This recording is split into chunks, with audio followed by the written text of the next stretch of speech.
The Chiswick House Conservatory, designed by Samuel Ware in 1813, boasts a collection of some of the oldest and rarest camellia plants in the world.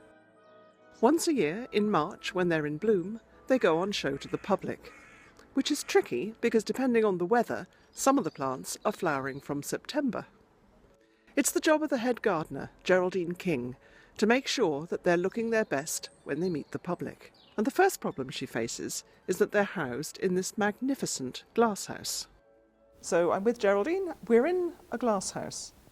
Camellias should not be in a glasshouse, should they? No, and there's a very interesting story to this.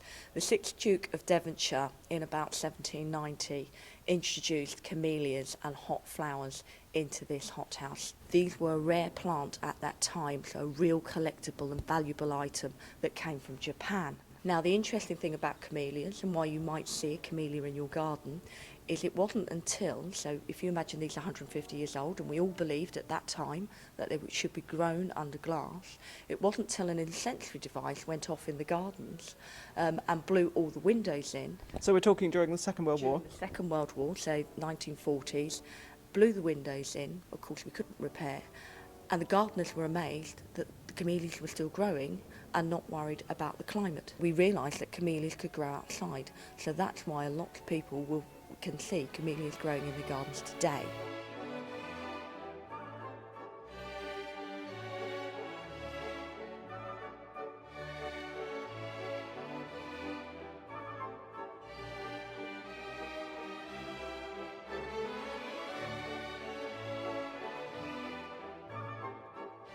So you've got camellias that actually do better outside. You've got these very rare varieties here at Chiswick House, but you're stuck with them being under glass. What problems does that give you?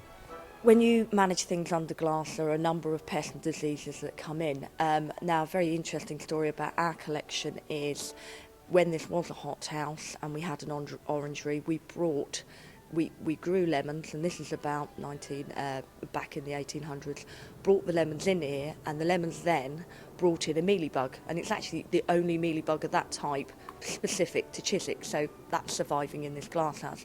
So the kind of things that the plants are getting are things like sooty mould, which you can see here, and powdery mildew and mealybugs. So the way that we control that is we have an amazing array and an army of volunteers, about 40 volunteers, and they come in here en masse for about 6 weeks prior to us opening and polish all these leaves. I did wonder about this Alice in Wonderland situation where you have people out polishing the leaves, but that's why. They obviously do a very good job, and you do a very good job. They look fantastic. They're very beautiful. I imagine most people will come just because it's a lovely experience. But some will be camellia aficionados. So tell us about the history of these plants. They're heritage camellias, aren't they? What is a heritage camellia? The camellias in this collection are japonicas, and they were purchased over 150 years ago. So we have some camellias our oldest camellia is 1804, and some were purchased in the 50s, but predominantly we have 32 camellias, of which 16 of them are over 150 years old.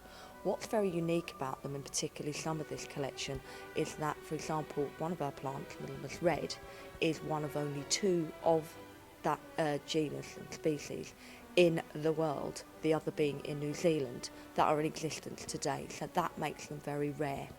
Equally, there are other plants here that you may have 2 or 3 in different gardens, but to have 18 in one collection under one roof is very unique and very special, and that's what makes this collection very important. The other really key important thing is we have a number of unknown species. This year alone we've just discovered another new variety of one of our unknown species, which is really exciting. So you have 32 varieties of camellia, all of them heritage, but the big news is that you are selling some of them for the first time in 50 years. We are. We have been propagating the camellias with 2 nurseries down in Cornwall, Trehaines and Tregoffen, who are real experts in camellias. And we're now offering the opportunity, which we haven't been able to do for 50 years, to sell about 12 varieties from our historic collection. So this is an opportunity for someone to own a camellia that has come from the historic collection in Chiswick, which is really special.